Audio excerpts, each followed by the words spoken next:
I watched the attack on you when you raised your hand and decided to walk away from the left.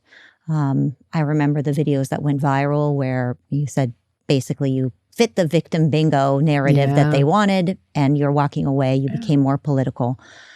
Now that MAHA has been in office for a few months, are you happy with what you're saying? Do you feel that on the medical side, you're getting what you wanted?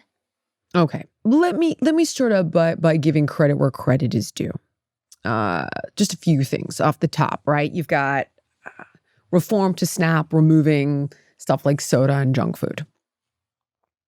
Great. You've got an evaluation of the garbage in baby formula. Overwhelmingly necessary. You've got reform on the GRAS rule, which is the generally recognized as safe rule, which is a loophole in the FDA that allows big food to push thousands of chemicals into our food supply that they vouch for personally. No oversight from the government whatsoever through this loophole, right? Oh, you say it's good, it's safe? Okay, I believe you. Perfect. Come on in. Great. You've got the removal of a mandate of the COVID vaccine for kids.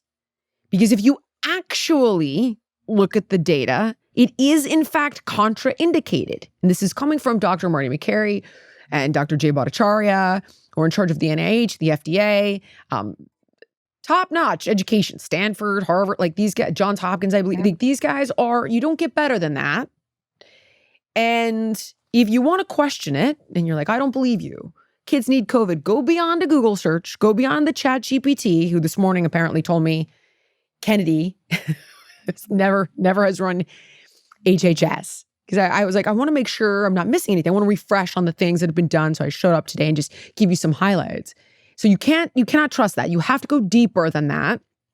If they haven't removed the COVID shot, you can still get it. Parents can still get it for their kids. It's not harder to get. That's not true.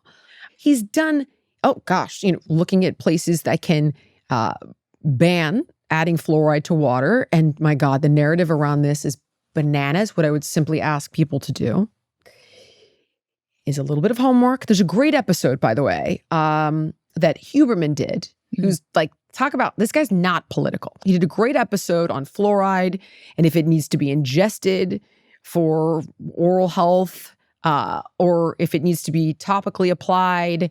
And turns out that it's really just needed topically. I do your own homework on it. But what's really scary, and what I can promise you, is that the fluoride being added to water is not pharmaceutical grade fluoride. So we could even sit here and go, what happens when we get too much? How much is too much? What are the concerns? There's a robust amount of data to show that too much fluoride can actually lower the IQ in our kids. It can have deleterious effects on thyroid function. Very strange that so many women have a thyroid condition around the country. But again, it's conjecture. What I can tell you though is it's toxic waste. Literally. The stuff being added to your water is a byproduct of toxic waste that is sold to municipalities and dumped in your water. Something about that should rub you the wrong way. That's something that they're bringing to the forefront. And I think that those are significant things. I also think, much like weight loss, and I'll explain the analogy in a second, when people start eating better, and it's like, I didn't lose enough weight. Okay, but what you're not appreciating is you stopped gaining weight, right? When Xavier Becerra ran HHS, they were trying to remove all age limits for gender-affirming care on kids. Point being, things are not actively getting worse with the current administration as they have been in previous administrations. And again, this is where I would signal this kind of selective outrage on the left. He's not a doctor. Xavier Becerra is not a doctor. How many of the former secretaries of HHS were MDs or had an MD or a bachelor's of science? Like, they're lawyers, they're lobbyists. I think one, maybe. I had looked this up previously, and maybe one out of the last, I don't know how many. It's usually people who understand the issue very well and know how to communicate it to the public, which sometimes experts don't know how to communicate to the public, and so nobody understands anything. Right. Which is exactly the problem and very possibly what the government wants, people not understanding anything. Right.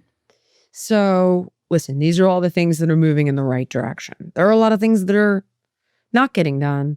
There are a lot of things that will never get done. You know, I'm sorry, but at the end of the day, these guys in Washington all kiss the same ring, dude. They are the uniparty.